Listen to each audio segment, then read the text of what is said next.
Okay, all right. So we're here at the Capitol with Toni Nagy. Naj, like massage. God damn it. 1 second. You just told it to me. I didn't do it right. That's Toni impossible. Nagy. I know. Why the Y, though? Silent? Silent Y. What's the background of that last name? Hungarian. Okay, fun. Yeah. Okay, so this is literally the first time we're meeting. We met 3 seconds ago. Mm-hmm. We've never spoken. Nope. A little bit of text, slightly, but that doesn't even really count. No, text to make plans is not a text relationship. No, that's not. Yeah, that's not any sort of meeting or anything.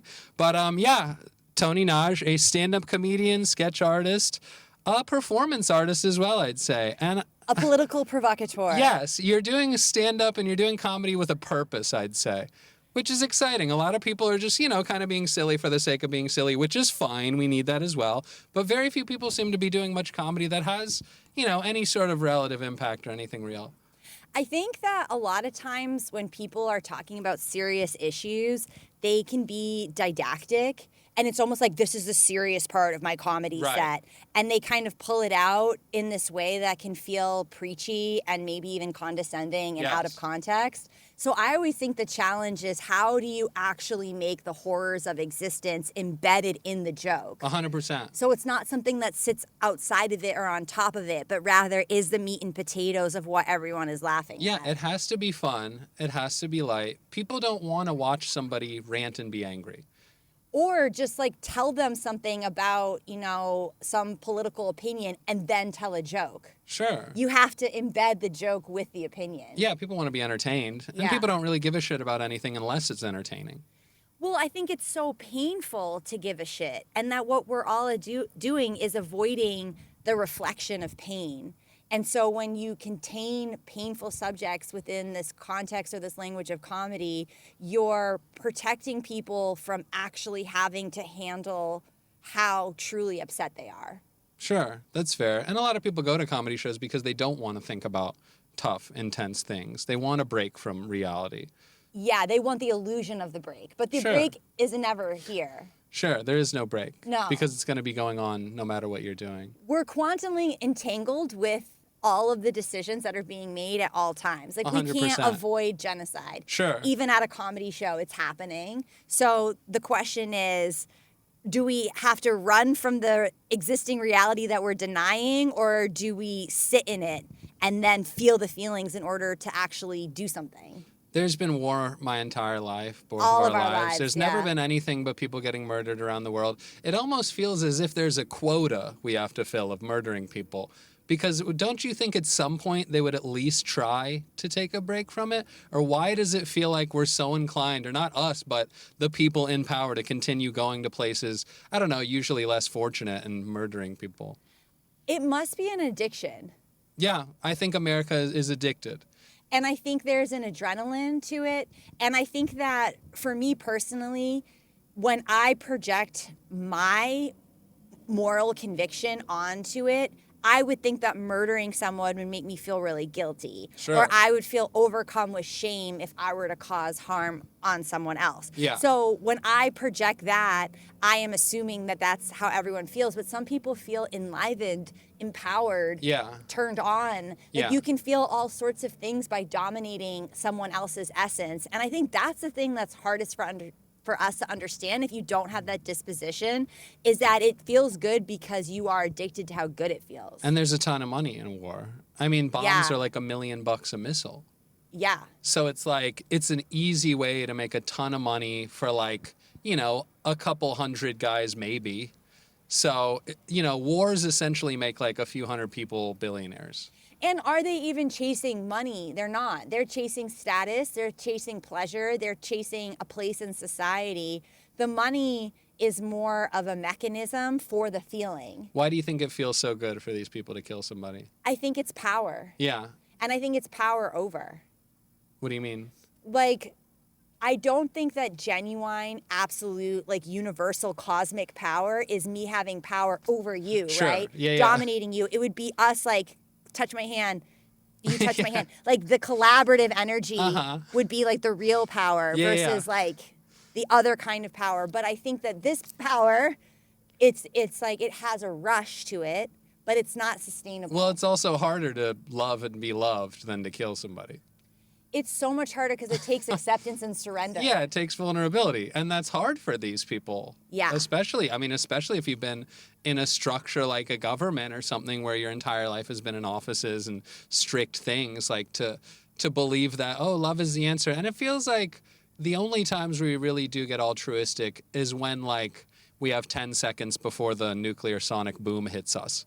When you see a mushroom cloud and you know you have about 30 seconds, you go, oh, maybe I lived my whole life wrong. Well, because that's the time you would be fully in your body. Uh-huh. And most people are spending their time in their heads, either future projecting or past obsessing. Uh-huh. And so we avoid being in the body because being in the body is being in something that's painful, potentially, Sure. or uncomfortable or sensational. And so we avoid embodiment. And I think that one of the most, like, hopeful things about the concept of predictive programming that I keep seeing.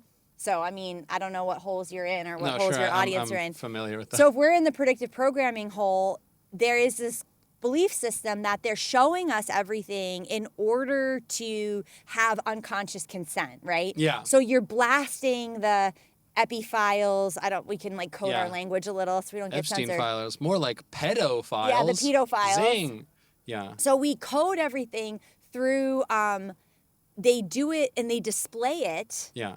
in order for us to unconsciously consent because there's this thought that that's what cleanses their karma. Yes. So that's, like, the motivation behind the predictive programming is a karma cleanse. Yeah, if they tell you what they're going to do, they won't go to hell. Which makes me think they have souls. Oh, of course. That they're trying to save. Well, they invest billions of dollars into all these so different they're studies, not so they believe alien it. species. No. You know what I'm saying? Yeah. Like, you can get into they're not human Yeah. or subhuman, No, they're definitely people, yeah. which is a slippery slope to eugenics. Sure, yeah. I always kind of, I'm Uh-huh. like, but you can think that they're, like, it's like what they're doing is, I'm, like, yelling. I'm so sorry. No, it's fine. No, you can. But Nobody gives a shit. it feels unhuman, but It does. it's so human Yeah. that they're trying to save their souls still. Yes, I agree.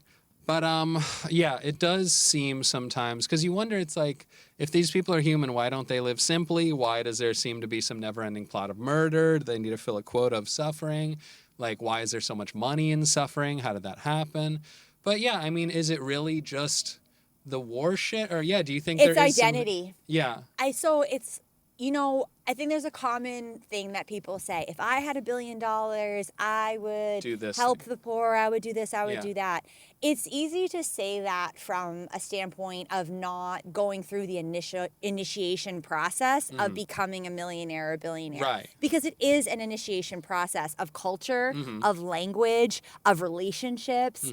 And you take steps to get there, or you're born into the indoctrination. You're born into the program. So either way, either you're that lobster that's boiling into the program where you start believing that your wealth is your identity and your value. Yeah. So it's not that the money is your value, it's your personal identity value of having more than other people. And you don't know how to be anything else. You don't know it. Yeah. You don't, and that's why it's so difficult. Like, I remember when I was in my 20s, I was living in New York, and I had this vision that I'm like, I got to infiltrate all the rich kids of New York City so they can use their family's money to invest in socially responsible businesses. Yeah. And they can circumvent all industry by, like, laundering their family's money Yeah. into the sustainability of the planet. Sure. Like, I was definitely smoking a lot of And how did it bong go? Did you make some change? You Okay, get some? so this is what happened. So part of it was self-motivated because I wanted to start an organic fast food restaurant that rivaled McDonald's. Sure. So I was like, I'm going to get them to invest in my restaurant, but I'm going to get them, like, hip to this idea of this concept of restructuring society using the very wealth Yeah. that has corrupted society. Yeah. And boy, did they not like it. And you know Yeah. who really didn't like me, Who? which is my greatest flex? Uh-huh. Ivanka Trump. Oh, wow, you met Ivanka Trump? Wow, is she as Actively didn't hot like in me. person? Well, like, she was in her 20s. Like, Right. yeah. How'd you meet her? Where were you? Well, it was, again, this going through this process of, like, trying to party Yeah. with these people and Yeah. get them to accept me into their group. Yeah. Which they did not. So where'd you see her? At a party. Okay. But at these parties is when I would be talking about this Yeah, stuff. yeah. Like, I got into the social circles because you could do that in New York. Yeah. You can kind of just, like, find your way into different social circles. Yeah. And then I found my way and was like, No. Of all the terrible things going on in the world, do you think there is a worst evil? Is there a worst issue? And what do you think that issue is? Okay, well, I talk a lot about grape culture, which is rape Yes, culture, but I rape say culture, the censored word for- grape. Yeah. And the reason why I think that is the issue that I talk about most is because it's a psychological program of consciousness. So capitalism is grape culture. It's domination without our consent. Politics is grape culture. It's domination. We are not consenting. So much of scientific advancement, like the AI data centers, Yeah. that's grape culture. But what do you mean capitalism is? Capitalism, how all is right. that? Think of it this way. Capitalism isn't money. It's Okay. not this exchange of money. Okay. That's an economic system. Capitalism is dependent on the everlasting, eternal erection of profit. Okay. So every time we are in a capitalist society, what has to happen in order for capitalism to thrive is endless growth. Sure, yeah. And endless growth is impossible within a finite planet. Okay, yeah. And endless growth is dependent on the extreme rich and the extreme poor. Yes. You can't have extreme wealth without 100%. extreme poverty, Yeah. right? No one would work for 30 cents a day if someone wasn't having nothing, if there wasn't absolute destitution and homelessness. Right. You would never work for 30 cents a day. So that exploitation, that economic system of endless growth is designed to exploit people, and that is grape culture. So because is there, it's domination and we're not consenting to it. we just got the first trillionaire. Exciting. Exactly. So is there a possible point where there can be no more growth? When can the growth end? Well, that's because money is infinite, because money is a concept. It's not real. We just keep making it. We keep printing it. Yeah, next will be the next quadrillionaire. I mean, like, that's why we have inflation, right? Yeah. That's why in, like, certain currencies, it's like 10 million of this. And you're like, what? It's a Coke, That's what the inflation So is the future does. then just like, Infinite 100 inflation? super rich guys, 1 million super poor people, and then robots?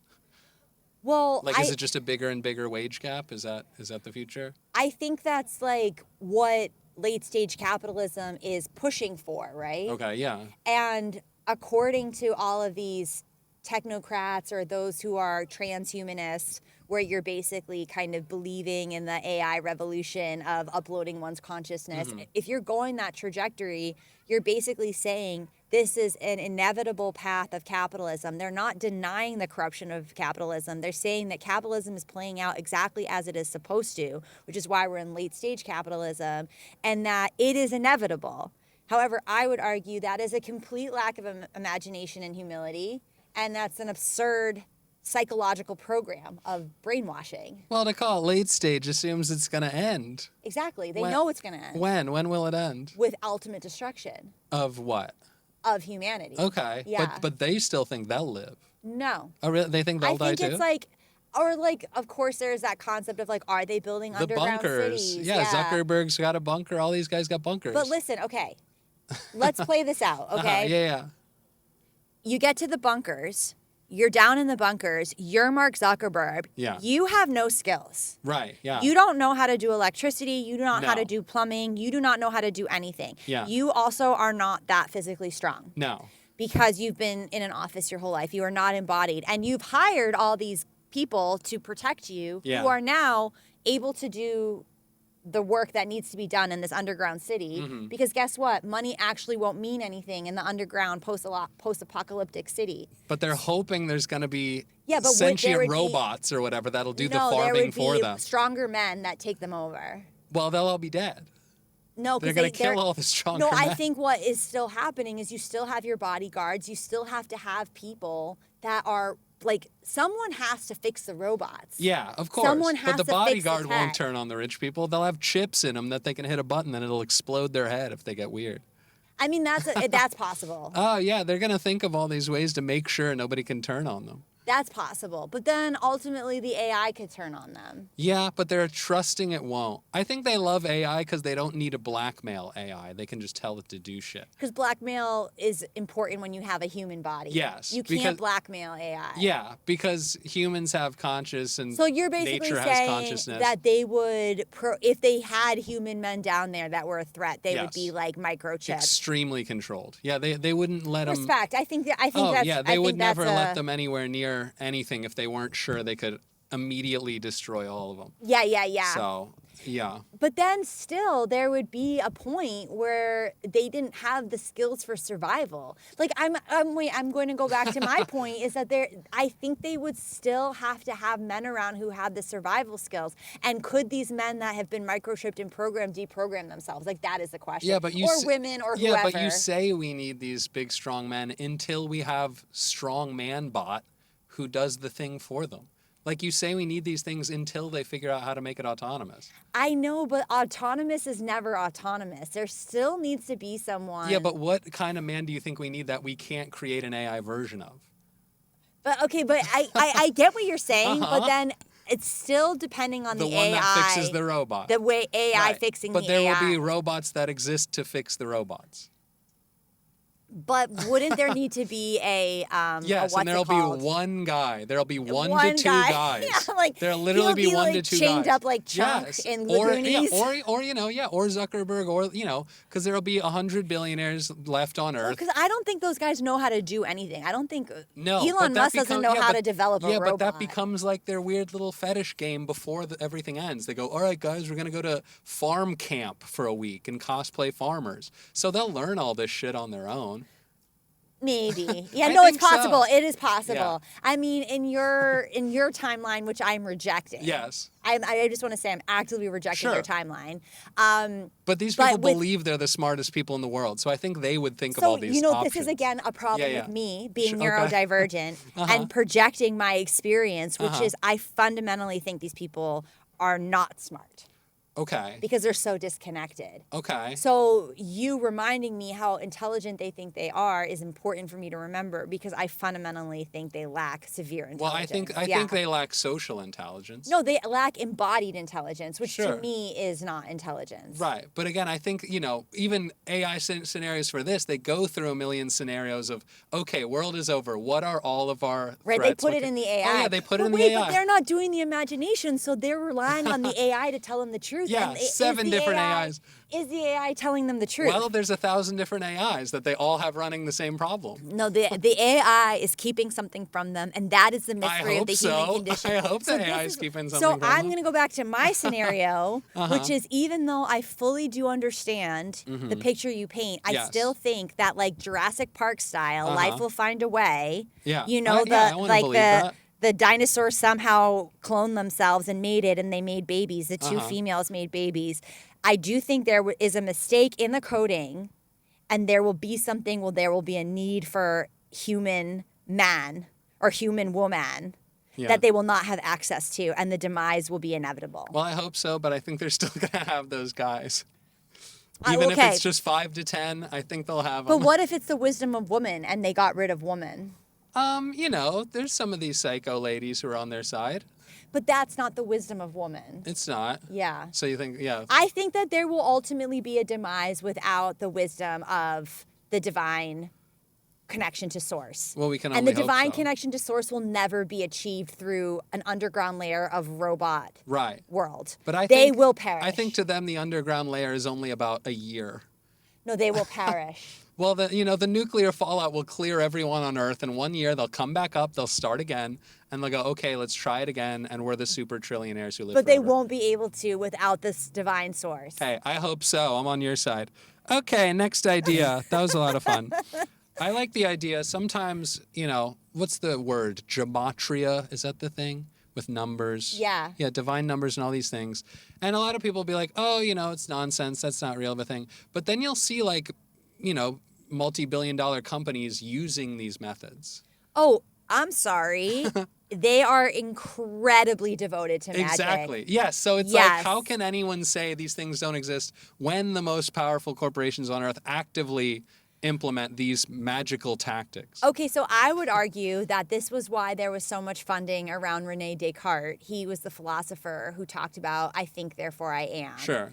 And so he was the ultimate initiator to the disembodied citizen. Okay. Because this is what was getting us into the material world and trusting materialism versus the immaterial, the intuition, the metaphysical. Mm-hmm. And so when we have like the brainwashing of Descartes and everyone getting into this physical world, this 3D world, like this is why everyone's talking about 5D, 5D, 5D.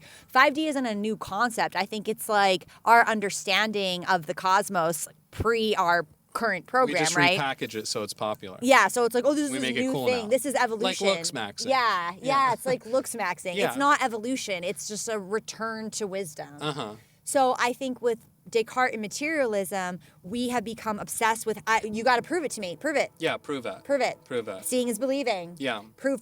And that's also really entwined with patriarchy because anything that's feeling oriented Yes. intuition, I have a bad feeling, Yeah. I have a gut intuition about this, yada, Yeah. yada, that's seen as feminine, Yes. not to be taken seriously. That's why astrology has been rebranded Sure. as feminine, Yeah, even though true. it's the first science. Right. Okay. The first really. science is astrology. Okay. The birth of science is in astrology. Okay. But it's feminine and it's girl shit, and then it's been repackaged and of course commodified and taken into this place of like, who are you gonna fuck? You know, Yeah. it's so much deeper than that. It's an archetypal analysis of like not only the solar system but also ourselves and each other. We don't need to get into that. So long story long, these people, the powers that oppress, are very into the occult. They're very into magic. They're into astrology. They're into it all. Yeah. And they have put us in a scientific loophole Right.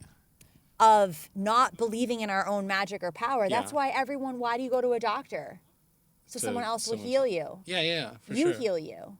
I agree. I agree with all that. Yeah, they say facts don't care about your feelings. That's their big fun one. But yeah, astrology. Do you believe the idea that the sun is moving and we're spinning around a sun that's constantly moving? Like, am I a flat earther? Well, not exactly, but because I hear those things, but then it's like, okay, but like the stars are like in the same position every night. No, I am open to a lot of different possibilities. Yeah. I can't say that I am not very open. I think the thing that gets complicated is what is the point? Like, I think that's the question Okay, the point I'm of what? asking Everything myself. or what? No, what is the point of the shape of the earth? Okay, sure. You know, so what's the point of telling us it's round and we're shooting through space versus what is the point of it being on a flat plane with a dome and the ice wall and there's more resources on the other side? I think because if that was the true case, it would make them look less powerful.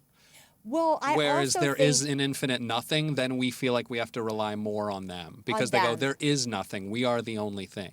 No, I understand that argument around like our own insignificance. But I think the other way of looking at it beyond, and I agree with that. Like, I agree that by making us feel completely insignificant and small, You need to rely on them more. but I also feel like there is this awe. And awe is, again, this reverence for the mystery. And I think the reverence for the mystery is really profound. It is. And so when I think about which program how do they benefit? are they depending on the benefiting Earth from, shape? Yeah. I think it's not just about the earth shape, but it's about us not realizing that abundance is actually a state of vibration. And abundance is wanting what you have. Right? So you and I can be like, oh man, like I could be like, I don't have pants on, you know, my legs are getting bitten. And so then I could be in that state of lack. Sure. Or I could be like, oh my God, I have these 6 shorts and now my upper thighs aren't getting bitten. Yeah. That's an abundance frequency. Sure. Versus my legs are bare and now I'm lacking. Yeah. So I think that like the programming around the earth shape isn't as interesting to me around the programming of false scarcity, which is also PS the root of the capitalist propaganda. Sure. You need false more. Scarcity. You got to work more so you can buy more. Yeah. Yeah, you need more shit all the time. And things are running out. Yes. Things for are running sure. out, so get them now. Get them while you can. Yeah. Hoard. Beautiful. Okay, like that. Okay, here's a fun one. I guess let's go to this idea. Okay, real quick. This is a cute one. Growing up, kids' cartoons, they'd always show kids be like, ooh, gross, vegetables. Oh yeah, I love vegetables. Yeah. Yeah, they made vegetables like something good for you, something that you need. They made them look uncool, and they tried to push us away from health at a young age. What the hell is that? Why were they making vegetables look bad to kids? No, that's such a great point. Yeah. I mean, if you were to walk around and you were to try to investigate now I want to eat food that isn't poisoned. Yeah. It's a journey. Yeah, there's like nothing. Yeah, you have to really investigate. You have to really, and even then there's compromises, especially when you're eating out, again, because of capitalism and cutting corners. So the question of why are they poisoning us, intentionally poisoning us, and taking us from our health is, of course, around distraction. Distraction, so we can't and see how also bad we're getting fucked. And then when your gut health is impacting you, it impacts your brain, it impacts your energy. You're not going to be like, oh, I have so much energy to do revolution. Exactly. You know? Yeah, it feels like they want diarrhea. which is also why porn is completely free and legal. So you can just sit at home and jerk off and not do anything. Yeah. I have a line I say when I'm in front of the White House. I go, nobody's ever going to throw a rock at the White House because our arm is too tired from jerking off to free porn. Yeah, I mean, we're just being subtly bribed. And that's the thing. It's like when something is free, you're the product, right? So they're literally saying like, oh, you know, if you have a problem, you can always fuck yourself. Does that make you feel better? Yeah. So, yeah, that's one cute little idea. Also, personally, I loved January 6th. Oh, when people stormed the Capitol, I fucking loved it. Not because I agree with anything they were doing, but I'm just proud of us. Like the fact that it was happening? Yeah, for going to the fucking government and saying, we're going to fuck up the government. People are like, oh, that hasn't happened in 100 years. It should happen every 10 years. People should make the government feel scared to do shit. These people should be scared. But of course, that whole thing, too, was like potentially co-opted by FBI or whatever to try to make Trump less, you know, votable or whatever, all these weird, you know, theories. But yeah, I think people should be mad enough where they want to go into government buildings and fuck them up. Good for them. Yeah, I think the thing about that event was that it was orchestrated. Yeah. And it was paid for by Turning Point. Sure, yeah. So that is not a revolution. That's not a grassroots movement. It's not. I mean, they co-opted a lot of stupid people, essentially. It's a display. They just got a lot of dumb, angry people, and they said, hey, you and want to break like, a window? You want to do this. Yeah, and they're like, yeah. But I think when something comes from the ground up, like a genuine, organic, grassroots movement, when you see it, you feel it. It's like when, I just remember when the beginning of when things started really going down in Iran, you had these women that were like, burning their hijabs and they were belly dancing and they're like swinging their hair and it was like fucking authentic. Oh, yeah, you know, it was an authentic expression of rebellion. And I think when we see that, that is something that is incredibly profound. But I think when I saw the insurrection or January 6th or whatever, it looked like it looked like a movie. Yeah, it looked like, what's it called? Wrestling. Yeah. You know, it was like there was a wrestling element to it. Looking around like, oh, cool. You're like, okay, this is staged. Yeah, one Capitol policeman was killed during the riot. Yeah, how sad is that? Only one. Okay, so anyways. Oh, one. Yeah, that's the joke. Yeah, no, I was thinking about that. But something I liked was, did you see the guy who got like $750,000 because he got fired for making a Charlie Kirk joke after Kirk died and he was paid a lot of money? Whoa. A wrongful firing for being like, fuck Charlie Kirk. This guy got like $700,000. And now a lot of people are actually making money because they were fired for making Charlie Kirk things on social media. And I think that's awesome. Good for them. Yeah, get a ton of money for saying fuck you to the guy everybody thought was a martyr for a little bit. Well, it's interesting because it is like that censorship thing, which I'm always navigating and negotiating. I just got banned from TikTok. Yeah, you just got banned from TikTok. How many followers did you have when you got banned? 500,000. Oh, and what was it? The final straw, there was 2 final straws. So you had a couple warnings already? I had the warning. The first warning I got was around, I was talking about how the right wing is incredibly organized around 2 things, like religion and abortion. Yeah. And those things are so uniting for them that it almost like transcends and circumvents all other like disagreements or in-party fighting. Like they're so committed to those kind of guns as well. You know, but there is, I guess let's put guns in there. There is that trifecta of union that is the left, like the genuine left. I'm not talking about neoliberal. The left does not have that like unifying principle. And I also think that like the right wing goes, when they go to church, they are actually communing in space together every weekend. Sure, yeah. Where the left wing doesn't have community space that they're going to Not as much. It's like No. yoga and meditating. That's their church. It's not the same. It's not their community. It's not their friend group. It's not where Sure. they meet. It is like, church is like a fucking community. Yeah, it And is. leaving the church is not like, oh, I'm just going to leave the church. Like, you're literally leaving your community. So I made a video about that. Yeah. That got me my Oh, first wow. warning. Huh. And I was like, okay, you know, Yeah. I've gotten warnings before, but that was like a big time warning. Sure, yeah. Then I made another video. This is the three steps, Yeah. where I was talking about how the government is making us microdose humans, Oh, that's funny. right? Through what? McDonald's and shit? McDonald's Yeah. and the human fertilizer. So it's perfectly legal to make human fertilizer, Really? Oh, I and didn't they know that. say the FDA says they don't put it on the food, but I'm like, Yeah. who fucking trusts the FDA? So why do they want to microdose us with humans? So I think, like, obviously the Epstein class is ingesting Cannibalistic. blood, Yeah. and is ingesting flesh, but theirs are like fresh. Yeah. So I think there's like a different kind of impact that like more decaying flesh gives. And what does that do to us? I think it like makes us Crazy. fucked in the head. I Yeah. do think so too, yeah. So everyone kind of like being these low grade, unconsensual, back to grave culture, inadvertent cannibals. Yeah. I think that's part of the program, wow. part of like the zombification. Yeah, I could see that. So I was like, the government's we're What a good idea. microdosing humans. Wow, and they're like, get out of Huge here. problem, huge Wow. problem. So they were like, you got to Damn. stop. And then Yeah. the final straw, Uh-huh.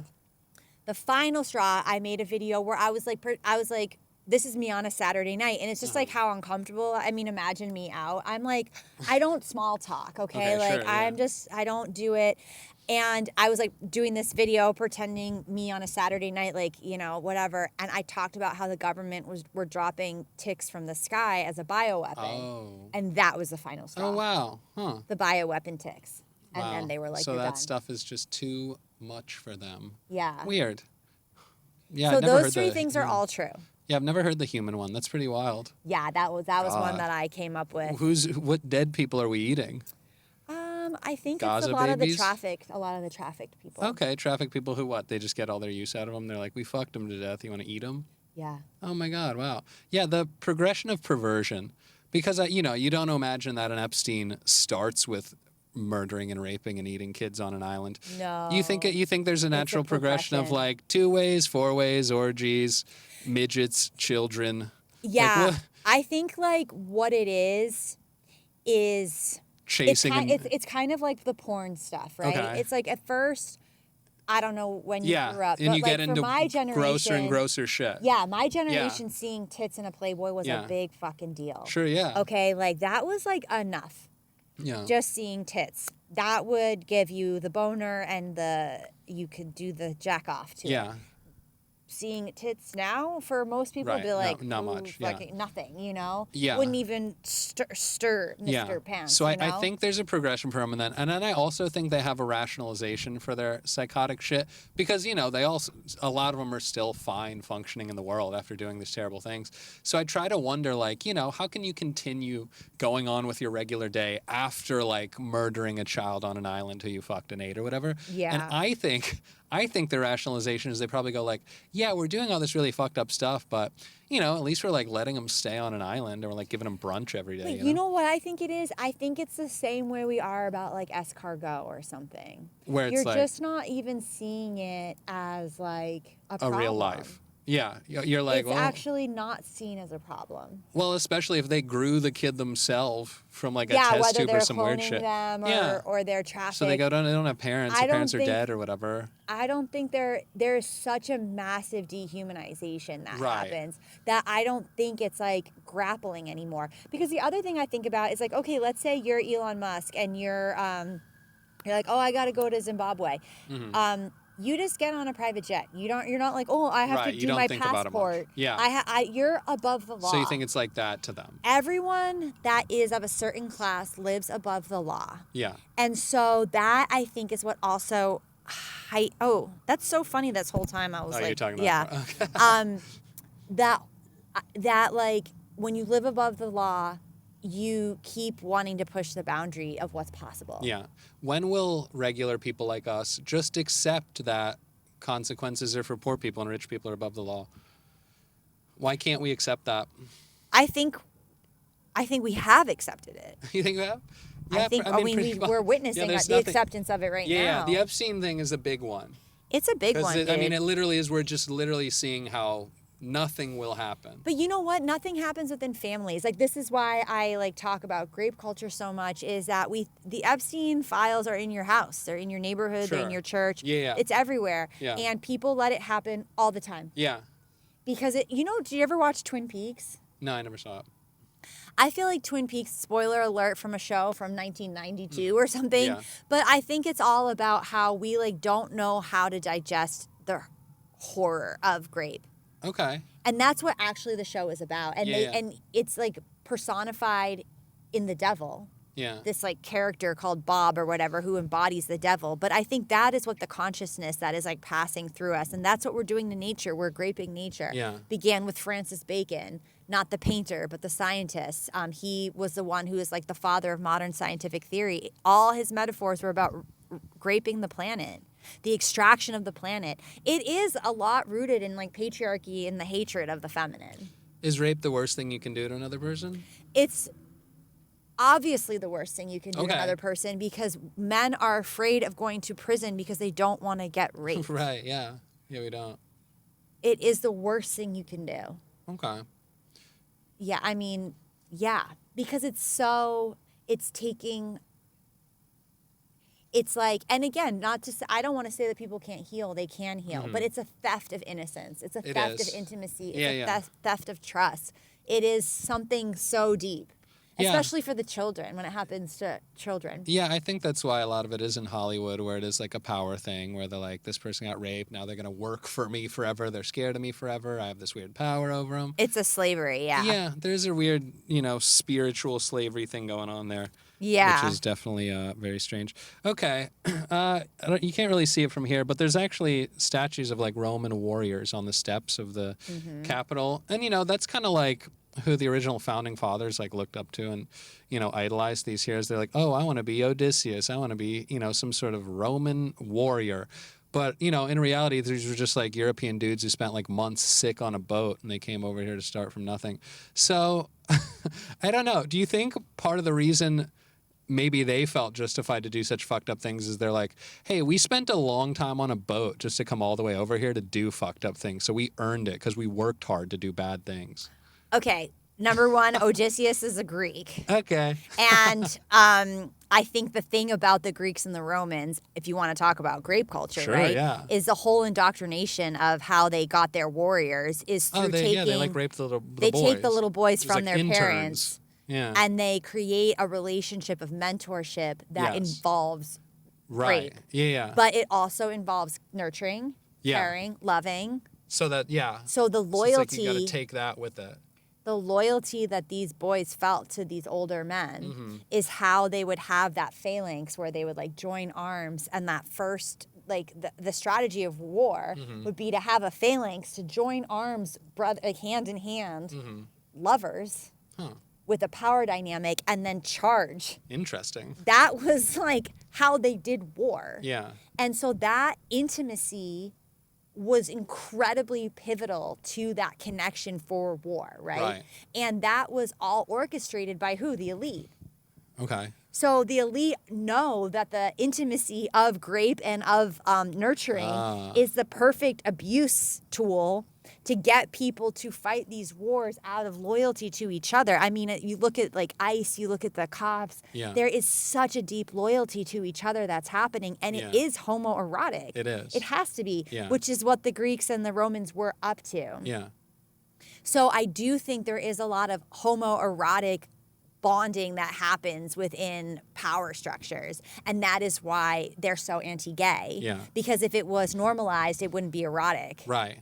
You've mentioned the word revolution a few times. Is there an answer to anything? How do we win? Can we win? I mean, the way I see it is no matter what we ever do, I mean, the human spirit is kind of the strongest thing we have, but everything outside of that, they have more resources than us on every possible front, and they can infiltrate your opposition and, embed themselves amongst movements, which they do.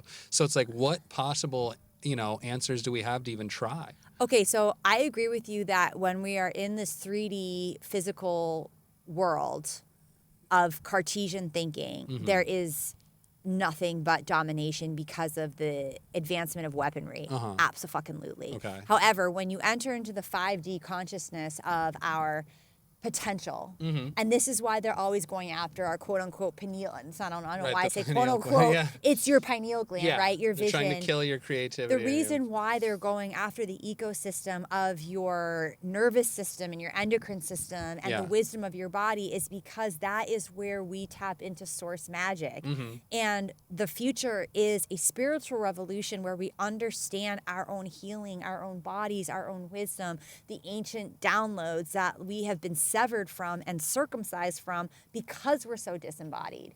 So I think the revolution is a vibrational revolution of spiritual awareness and radical self-reflection. And as whiteys, right, we have to decolonize from white supremacy. As male, you have to decolonize from patriarchy. As a woman, I have to decolonize from patriarchy. If you are transgender, you still have to decolonize from patriarchy and white supremacy if you are a white person. Like this is the excavation we have to do, like, and it is unavoidable. What does it physically look like? Are we withdrawing from a lot of societal structures? Are we just like ignoring the government? Are we not participating in the system? Like, what do we even? It's okay. So Buckminster Fuller would say, it's like you can't change an existing paradigm by fighting against it. You have to create a system that's so compelling it makes the existing system obsolete. Sure. So I'm like paraphrasing. He says it yeah. different, but so we have to build a new system, but from within a consciousness that is actually evolved. So if you and I just kind of like took all of our emotional baggage and we did not heal it and we did not do that internal work and you did not heal the shit with your parents and you were still like in your ego, you were still addicted to hierarchy, you still had issues with objectifying women, and I had my issues, okay? And we go off on an island together to start a revolution, but we bring all of our programming from the past, we will rebuild the exact same bullshit. It's like that book, The Beach, or the movie, The Beach. It's like these people go and they build a utopia, but they did not build it from an embodied, involved place, so they built the same fucking bullshit hell. Right. So this is why we have to, like, when we talk about doing the work, what is that? It's actually doing the emotional, spiritual excavation so you do unprogram your relationship to hierarchy. Well, there's a lot of fake spiritual people too selling nonsense. So it's like, how many gurus grape? Yeah, of course. Yeah, they're all nonsense. So it just feels so hard to imagine any existence where we're able to identify things. We are. That, that are detrimental. Because they hide. Yeah, they're so good at looking like a thing that's good. So, like, the reason why there's so much corruption in the New Age spiritual world and why you have graping gurus is because they haven't let go of hierarchy. And the reason why they are compelling is because they have wisdom. Okay. Like, nothing would be compelling without wisdom, right? So it's like you have all the doctrine or the dogma, you have the information, but you haven't embodied it. I mean, I think that's why I'm a somatic practitioner, right? Yeah. Like, my whole life is about embodiment.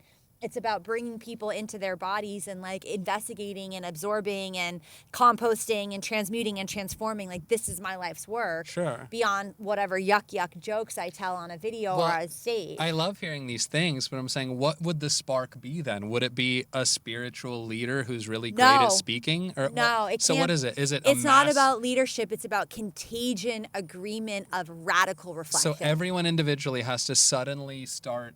But it already is happening. Like a waking up to what? Being fucked over all the time and how bad things are? No, a waking up to an honest reflection of the self. And through the honest reflection of the self, you will then start to look at society honestly. Okay. And then you think if everybody starts doing that, everyone will kind of one by one be like, this is not good. We shouldn't participate in this. Yeah.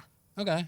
Yeah, I'd like that. Yeah. That is what I think ultimately, yeah. But still, even that seems like there would have to be at least groups of people or certain people who would lead the masses of people. But they are. Okay. They're out there. I mean, I think this is like the content you're drawn to, the content I'm drawn to. Yeah. The people that are watching this, they're obviously drawn to for a reason.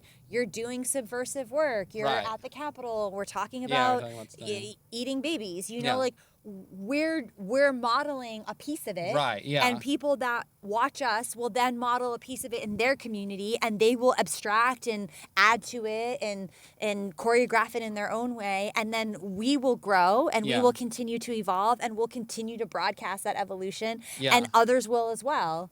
Yeah. And I think that is the contagion, is the broadcasting that we do of our own personal evolution and our own personal education process. You can't wake me up. I can't Sure. wake you up. Yeah, everyone has to do it on their own. They have but to yeah, they're just- talking about it, they're hearing about it. And yeah, they're like participating. I was a big George Carlin fan. Yeah. And he was someone who I'd listen to and I'd go, yeah. And that would kind of make me start feeling certain ways. But you're not just talking, you're putting your body Right. Yeah. in a space. Yeah. Like, that is embodied activism. Does that make sense? That's Sure. different than you just like in a talking. boardroom. Right. Or like even just like in your house. Yeah. That work that you're doing in person with people observing you is embodied action. That's a great example. Well, we're also being like, so openly bribed and subconsciously bribed by everything we're giving and the comfort we have, where, I think that's always going to be held over us, where it's going to be like, why risk my fancy TV and my nice couch by going outside when I like this enough and, I don't really want to risk losing it. Yeah, no, comfort is so seductive. Comfort, oh yeah, I have like Yeah, a you keep looking flaccid. at that Oh part. yeah, Yeah, no, that's the part with it's so funny. I keep doing this. Yeah, you keep switching it. No, I did make that mistake before. So, no, comfort is the ultimate seduction. Yes. And I am victim of it. You're a victim of Sure, it. yeah. We're all victim of it in the Western world, 100%. Yeah. And at the same time, we are also very adaptable. Like, I've lived on a bus before, Yeah. and I got used to living on a bus. I'm Yeah, sure yeah. you've gone Anyone camping can. before, and you've got used to camping. So it's not like we can't rearrange our relationship to comfort. And P.S., it's not like we're actually asking that much.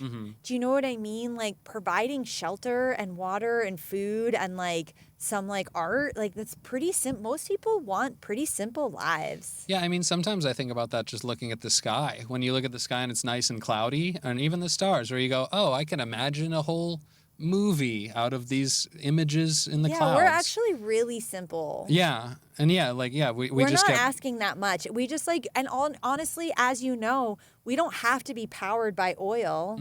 There's so like people have figured out a bajillion different ways. Like, we don't have to be in this extractive model. Oh. It's obviously a choice that's being made. Yeah, I think all the time about how nature could power shit. I mean, I talk about there was like some newspaper thing one time about how like some Norwegian city got pigeons to like pick up trash. Yeah, So exactly. it's like we could have dogs with sleds take garbage out of the city No, every there's day. so many things that. Yeah, there's a million things that we could use to like work things naturally. But again, it's like we want unnatural things because natural things have consciences and, birds aren't just going to murder somebody you point at or whatever. No, and So- I think that that's why the revolution really is around this, like this spiritual, community-oriented, collaborative work. And power over is inherently perversion. Power with and cooperation with, collaboration with, that is what we're having to work towards. Sure. And I think God is also nature, right? It's like Yeah. God, yeah, Goddess. God, energy. It's all just a collective of, energy. And, it comes through nature, it comes through everybody. So, yeah, nature is a good example of like what to follow, even though, nature can be violent, but it's essentially usually just violent for, survival and food. Like you rarely see animals just murder each other just for fun. So I don't know. It feels like, if we just kind of hung out in nature, things would be pretty easy. Yeah, and also hanging out in nature was hard. It was hard, yeah, It was for sure. hard. It's hard to be part of that like ecosystem. Like, I understand what happened. Okay, yeah. Yeah, good slow comforts build up, you have a house fire, wheels. And through the comforts came innovation and came Sure. art. And then because- rationalization of doing things to keep this comfort. Yeah, but then it became corrupted, Yeah. We could have just stopped at the art and the dancing and the Yes. music. Yeah, but again, like once we start growing, we never want to stop growing. Yeah, the agriculture really kind of. And it's natural to grow as well, but we just kind of have an insane accelerated form of growth. And what is growth within the context that we have established it? It's subjective. Growth is subjective. I don't think we're any more sophisticated than the technology of the ancient people who, who were not in this like extractive capitalist. Yeah, I mean, hellscape. we're not using our technology correctly anyway. Like everything we've built could be used for so much better purposes, but we're essentially using most of it for personal entertainment and jacking off or whatever. So yeah, we use a lot of these fucked up things for dumb shit. And yeah, all of our natural threats feel like they got replaced by much worse unnatural ones. In terms of it's like I would rather kind of stress bears about and storms and quicksand or whatever. Yeah. And now it's like AI is now AI is drinking all the water to turn you into a Nazi against your will. Yeah. So yeah, it's all very weird. One of my buddies, another comedian, told me about how he was betting on the weather. On like Kalshi and stuff. And I don't know why, but that just kind of made me feel a little depressed. Sad because of the weather modification. Christ. Not even that. I'm just like, we've gotten to a point where we're betting on weather. Yeah, that's so nihilistic. Yeah, just waking up like, I hope it's 72. Yeah. That'll be big for me. It's like, dude, we got no other ways to fucking get where we want to be outside of betting on weather. Yeah, I mean, I also think of it within the context of like, again, weather modification and sure, yeah, we have a lot of that. Oof, yeah. It's like if we had weather modification, why don't we ever use that to like, I don't know, rain on the fires in LA, right? Like, why aren't we using it for good? Yeah, because they're starting the fires. That's right, why. Exactly. Yeah, they're like, we want to burn all that shit down. Yeah, why did we burn down half of LA? Why did they want that? Yeah, why did they want that? Is it because it was old homes and the smart cities? Yes, yeah, exactly. So it's a good way to get rid of everything fast and build up this new fun grid. Yeah. Yeah, kind of like the Hawaii ones too, right? Yeah, do you believe any of that? Like blue shit didn't burn? Yeah. I do. People go, that's why I painted the new thing blue. Yeah, no, I did believe that. Yeah, I that definitely is pretty was interesting. Yeah, how come the blue shit didn't burn? Yeah, and of course it's like, they showed a blue thing in The Simpsons. That counts. Sometimes I feel like street markets are like our last enjoyment in life. Like I see some of these cute little markets. I'm like, and even that's built around commerce and selling shit. But commerce and selling, isn't necessarily bad. Is not. So sustainability, which is what most small business is. Like a small business is mostly, this is why I'm telling you there's a difference between like capitalism and commerce. Okay, yeah. So capitalism is an economic system based on endless growth, but commerce is about exchange. Yeah. And I think that the root of money was more around equal value. So it's like, oh, you have 4 goats. Yep. You need shoes. Yeah. I make shoes. Mm-hmm. Give me a goat for these shoes. And we would try to find equal value to trade. Yeah. And then eventually that obviously is what shifted to the money exchange because it was representative.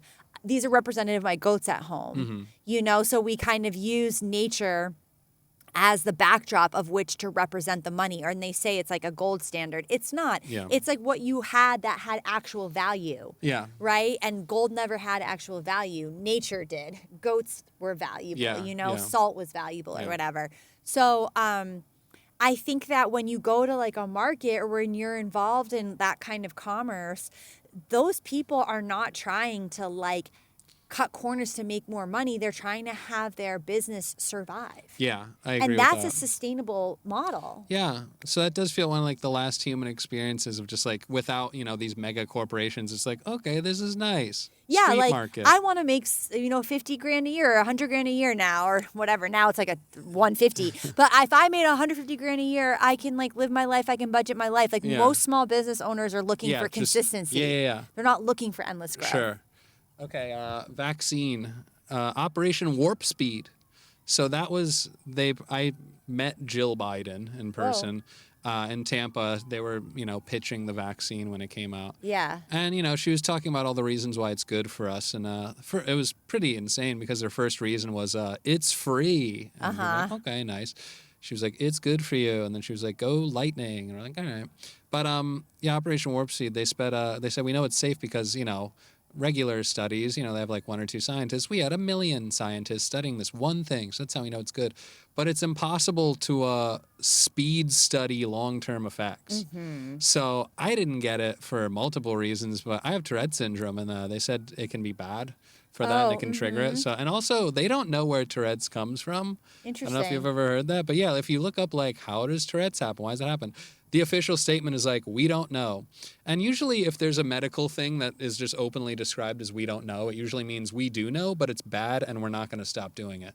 So, so that made me not trust any of that. But, I don't know. How'd you feel about science? Because science can be like, manipulated to make anything look anything.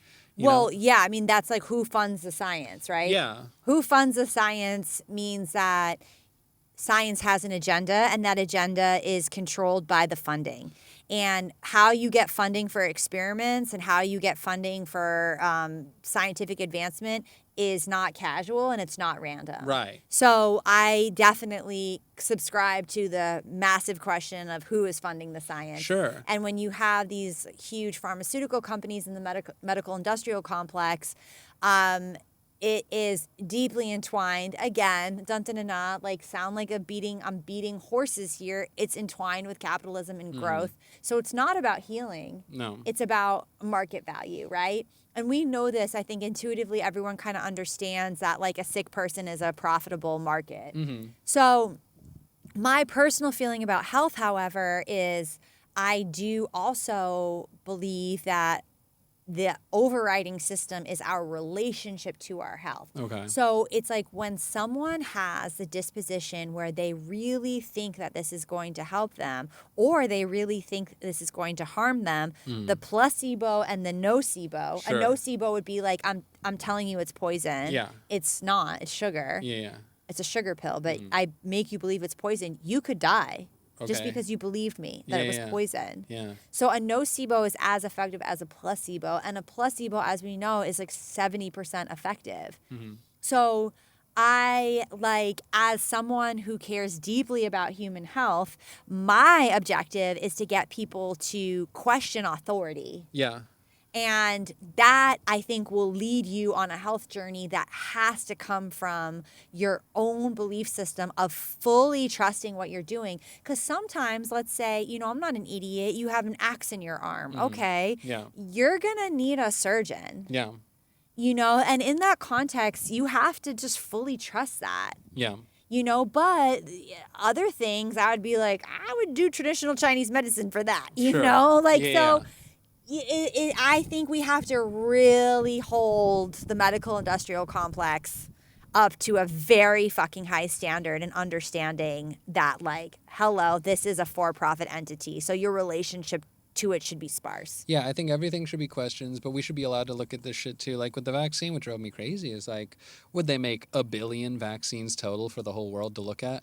They didn't in fact, it was extremely, banned for anyone to look at it on their own or take it home. Yeah. It's like you made 1 trillion of these, but nobody can hold it in their hands. Yeah. It would have What are made the me. ingredients? Yeah, it would have made me feel a lot better to see Jake Paul with it. You know what I mean? Let's see him with a microscope. He doesn't know shit, but it would still make me feel better to see regular people being able to look at it at least. But the fact that they're you can't touch it, you can't take it home. It's why? Why? It's the same with how the vaccine records are sealed now. Where it's the vaccine records will be sealed for 75 years, so we won't even... It's if it was safe, what are you so scared of us looking at? Why are you hiding it? Yeah, and I think this is the thing around the problem with giving up our autonomy and authority to figureheads that we believe are so much more knowledgeable than us. Sure. And again, I'm not dumb. I understand people go to medical school for 9 years plus, Yeah. It is complicated. I am not disagreeing with that.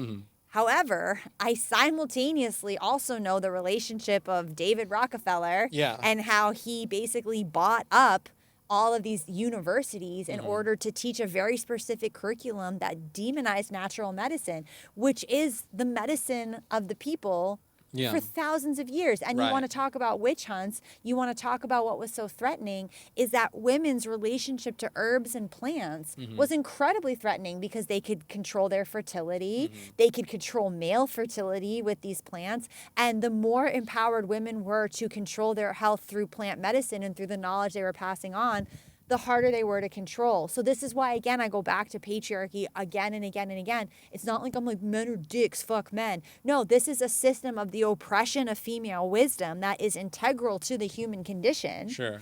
And that has been oppressed because that is also our healing. And plant medicine is our healing. And all of these pharmaceuticals are what? Taken from Well, the plant stuff. plants. Yeah. And this is what we don't know about plants. We don't know about our bodies. Yeah. So many women don't even understand their cycles, Yeah.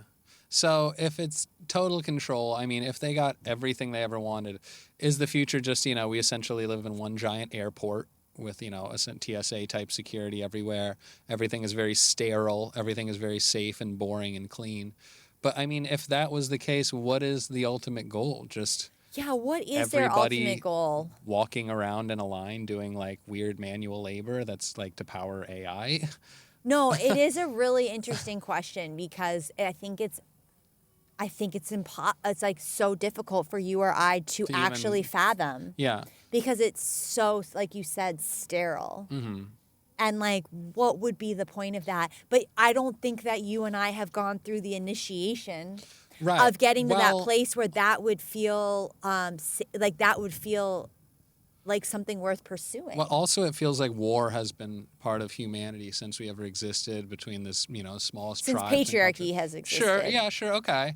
But so is the only way that there'll never be war anymore if the entire world is ruled by one government and the entire world is one nation? Okay, I would argue that's already happened. Yeah, I could see that. I don't think, like, my personal opinion is that the New World Order has been here. It's not Sure. something that's like in our near future. There is a global Yeah. economic system that's based off of, guess what? The US dollar. Mm-hmm. Because the petrodollar, which is what everyone trades oil in, is based off of and backed by the US dollar. We have a global currency. It's the US dollar. So then And every single country, by the way, benefits from that. Even the ones that are fighting against the U.S., Yeah. they all benefit from it because as long as you have the global empire of the U.S. being the global threat or the global ally, you can galvanize your people into feeling like, government, please protect me. Sure. Either so we're on the side of the U.S. or we are fighting against them. Okay, so are we just, is that just our role then as the U.S.? Are we playing our role and that's like understood by the rest of the... Yes, I think the Okay. USA is an entity Yeah, that is a collective global entity. okay. And that the USA is a figurehead in order to continue global war. Okay, yeah. And that is why you have so many military bases. We have, I can't remember, 900 or something military bases. Sure. Not only are they like centers for trafficking, of course, but they are basically the insurance policy of the globe to keep their citizenship in a perpetual state of fear. If there was a sudden, decree, some sudden order given to the militaries of pretty much every country to just start murdering all their own people, what percentage of the military you think would go along with it? All of them. You think This is what I think. Yeah. I think that every government is actually at war with its own people. Okay. The real Yeah. war is between the government and the people and Yeah. maintaining the relationship of dependency. Yeah, and it's so like a toxic relationship. Yeah, the fake Yeah. wars are the ones that they do between each other. But the Sure. real war is every single government against its Okay. own people. Yeah, That's so my the belief. government is like an abusive boyfriend who's going, you need me, You you're need me." nothing without me. Yeah. Yeah. And the reason why you stay with the abusive boyfriend is look at all these other abusive men out there. Right, yeah. Because, they go, what, you want to go to Iran? They'll Yeah. fucking kill you. Yeah. I treat you You so won't much even be able better. to, you can drive here. You're not Yeah. in Saudi Arabia. Yeah, that's a fun one they always do, too, when they're like, you give a shit about Palestine? They don't like gay people. Yeah, which isn't true. Okay, yeah, and it's also like, well, you don't like gay people, so should Yeah. we kill you? Yeah. Yeah, it's like, are you evil? Do you need to die? But, yeah, it's like, and even if that's the case, if someone was like, they don't like gay people, you go, okay, well, that doesn't mean they don't deserve to live. Yeah. No, it's such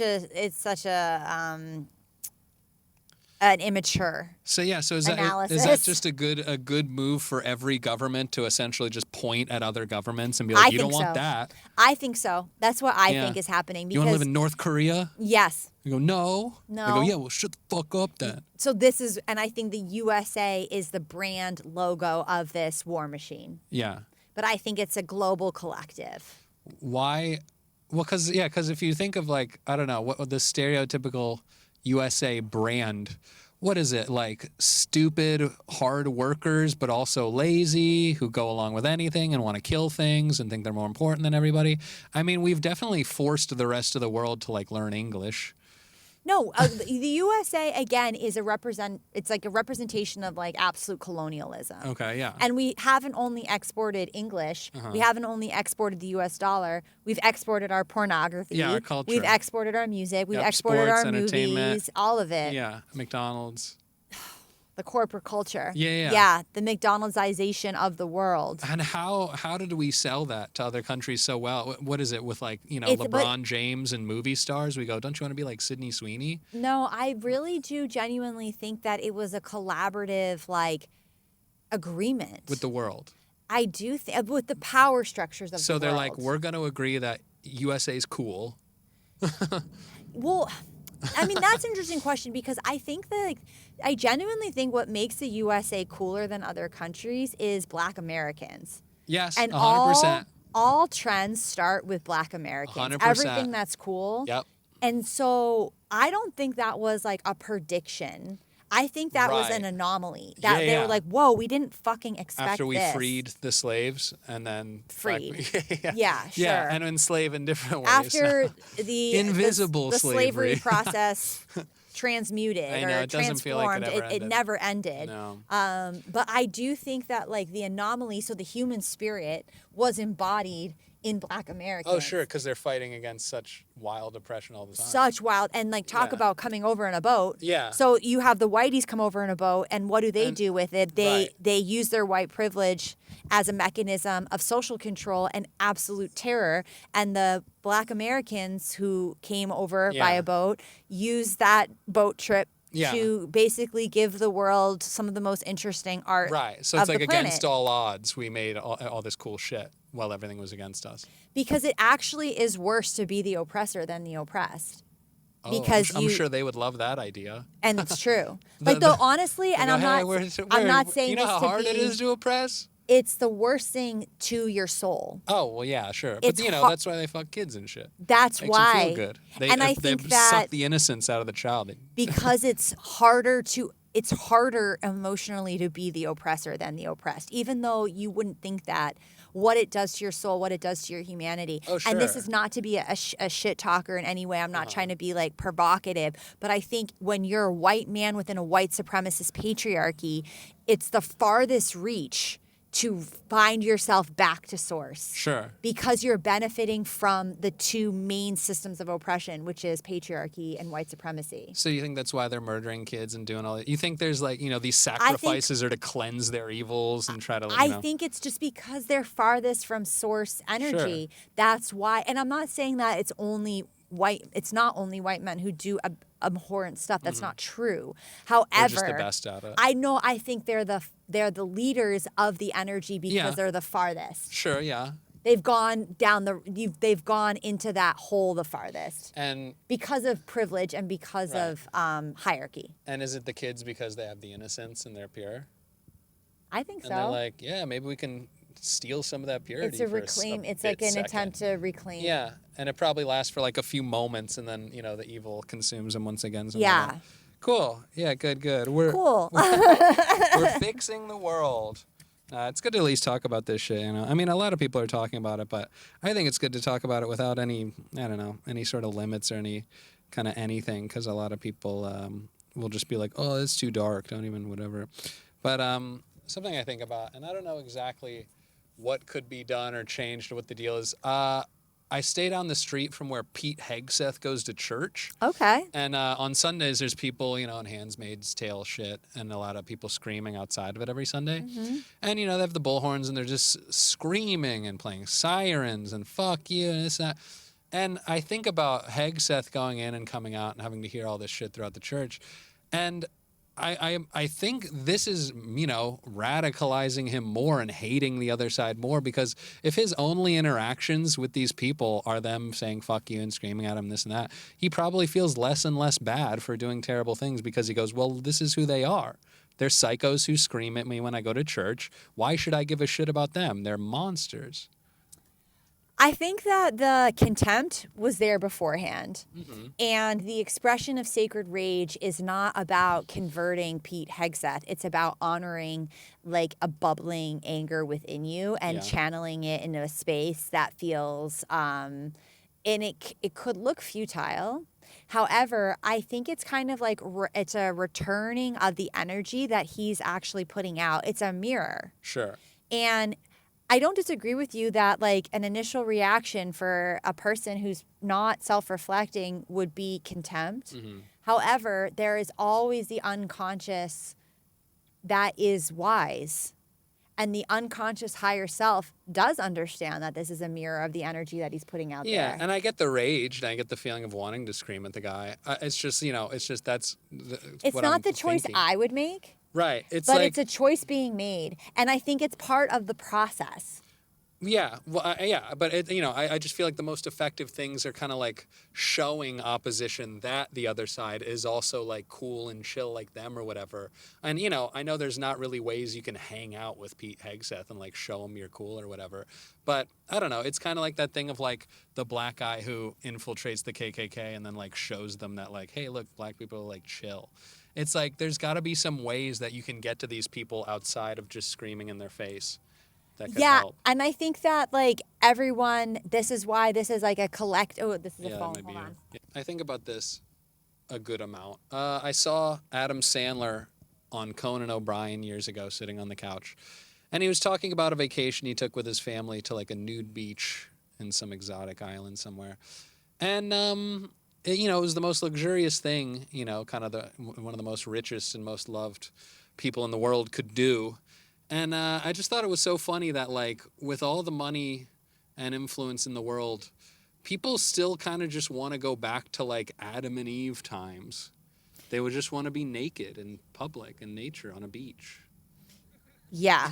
No, that is so ironic. Like and also, what a problematic character, because he's such a Zionist as well. I don't know much about him, but yeah, it is just a weird thing. But it is kind of like, because it's like that's what God gave us, or assume, if you believe in that kind of thing. But this is what we were given, nudity and just nature, and we're living amongst it. But we wanted knowledge, we wanted power, so we didn't accept this gift. But now we want to go back to it. So it's like we want that, but we also want to be the ones who create it and own it. Yeah, I mean, it's like that book, The Alchemist, kind of is like you go on this quest to return to where you were. Mm-hmm. And I do think that it's interesting, like the human motivation for wanting more. Yeah.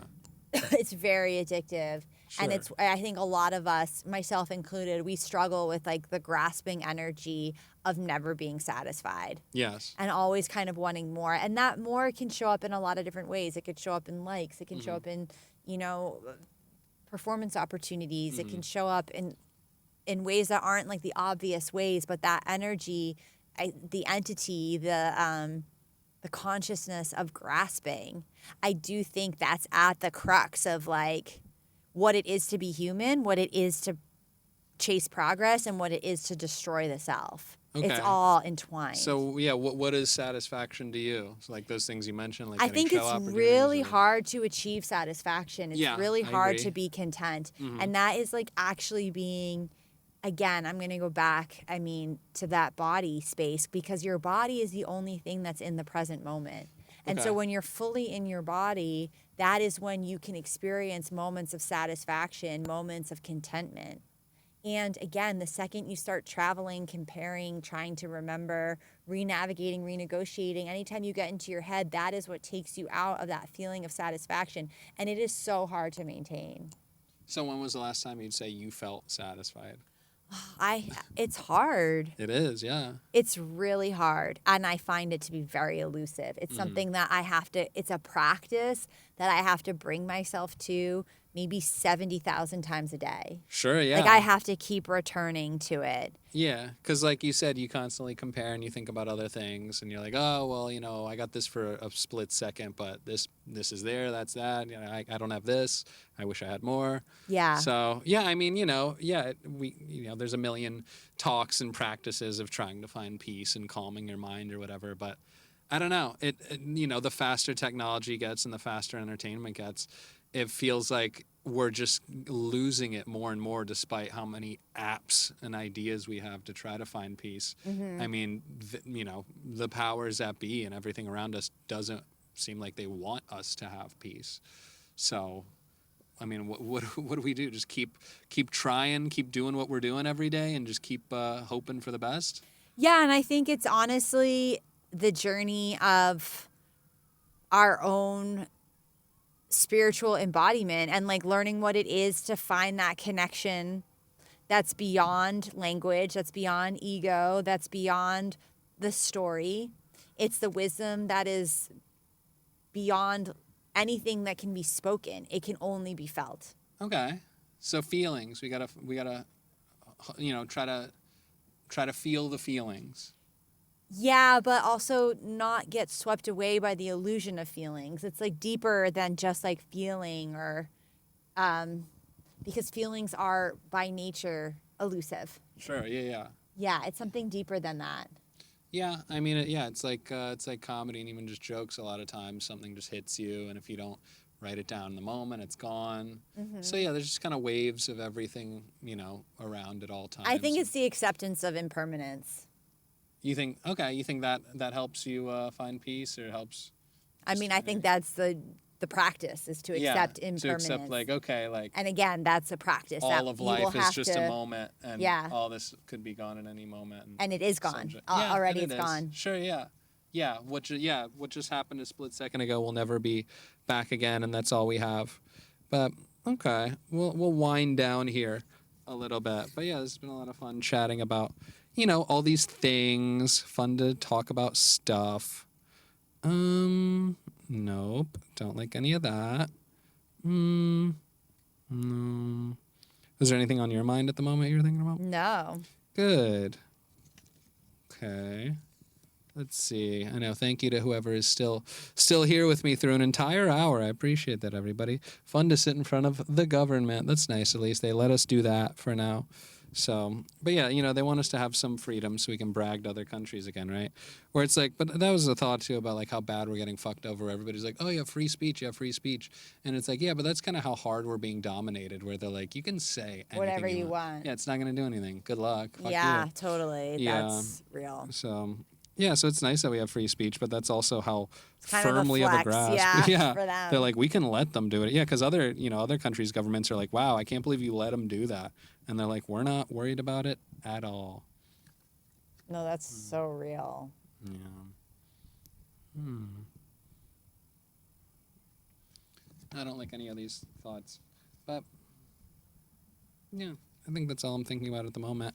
Sick. Well, thanks so much for chatting with me. Yeah, thanks it's nice for having meeting me. you and hanging out. Yeah. Get a big face reveal. Oh, there we go. Hey, everybody. It's still me. I haven't changed in anything else yet. But, yeah, fun to wear a little stupid outfit out here. I love it. Yeah. So, yeah, things have been fun performing out here. I've been having a good time. Yeah, the guards, they don't give a shit. Nobody cares about what I'm doing out here. It's so nice that they, and I tell them, too, I come up here, I'm always like, I'm going to do a little podcast or something. They're like, yeah, we don't care, whatever you want. So that's pretty nice. But you're not allowed to have a tripod on the stone area. It has to be in the grass. Oh, yeah. Because I guess a tripod could turn into a weapon too fast or something. Yeah, that's... So they're like, is that for a turret? What are you going to do with that? But yeah, from here, we're safe. But yeah, it would be nice. I mean, yeah, the dome is fun.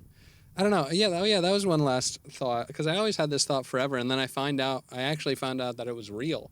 So I remember I had the thought when I was at a museum in LA.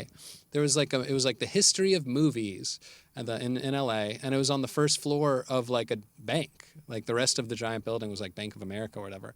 And I was like, oh, well, that's a fun idea for them to like put something we love on the first floor, because then we're not going to burn down their building, because we're like, oh, well, we like the museum. So like, that's a fun, like, human shield type of thing. But then it also made me think like, these places we love so much, that would be a good front to do terrible things, because they're like, well, nobody's going to suspect. Like Disney World. Yeah, like Disney World. And then, so I had that thought forever. And then one of my friends wised me up to it. They were like, oh, well, that kind of shit was actually happening at the Getty Museum. They were like molesting kids in the Getty Museum. And I'm like, oh my God. I know. So literally, like, that's exactly what they're doing. And if anything, too, it's like, putting this up, a giant dome, this is a fun thing to storm, because we're like, that's where the bad shit is. It's all in there. But it's like all the worst things on earth are probably like in some empty warehouse in Minnesota. Yeah. So we'll never actually know where the most evil, fucked up things are. And they'll always point us at the big building. Yeah, so real. Yeah. So, good for them for continuing to figure out new ways to avoid accountability and, fuck us over. God bless them on their journey. I know. It seems like they never run out of energy figuring out how to fuck us over. So, yeah, I don't know. Cool. Well, yeah, thanks so much. Thanks for having me. Have a good day, guys. We love you.